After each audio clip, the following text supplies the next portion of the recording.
अरे ससुर के नाते हम तोरा के कहले रहनी कि हम तोरा के खोज लेवे, जेल तोड़ के भाग गए। ससुर के नाते इधर का लिए है रे बोरा में। अरे साहेब जी में कुछ नहीं बा, कुछ नहीं लेले बानी, हम तो कबाड़ा बिनत बाटी। हाँ दरोगा जी, हमन कबाड़ा बिनत बाटे, हमन चोर नहीं बाटे, हमन तहके कबाड़ा कुल बिन बिन के बेचल जाला। अरे दरोगा जी नहीं, सब झूठ बोलत बाटे। ई ससुर के नाती जेल तोड़ के भागल बाटे, दोनों कैदी बाटे।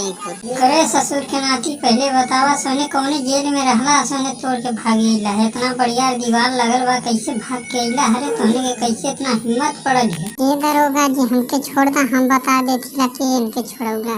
कमन छोड़ौला रे? ससुर के नाती कौने के औकात हो गई जो नन्हे दोनों कैदी के छोड़ दे रहे? इतना खतरनाक कैदी बाटे। ये साहेब जी है जौन तोहर चेलवा बा ना, इहे मिलल बा मोदी जी से, ऐसे इनके छोड़ देला। पैसा मोदी जी दे देना, बस छोड़ देला। अरे भसड़िया वाला, तोरा के नाही पता बा, पुलिस का अपमान करत बाटे। ससुर के नाती वर्दी काहे के मिलल बा? सच्चाई बदे के कि झूठ बदे? अरे मर्दवा साहब जी, तू गजब बतियात बाटा। मर्दवा सबे घूस खात बा, तो हम घूस खाए के ना छोड़ सकीला मर्दवा, नहीं तो हमें खाली बोलत बाटा कुल पुलिस वाला घूस खाना। अरे वो बात तो तेरी ठीक है रे, मैं जानता हूँ सभी लोग घूस खाते हैं, लेकिन क्या करेंगे, हमारी मजबूरी है। लेकिन हमें तो सच्चाई पे रहना चाहिए।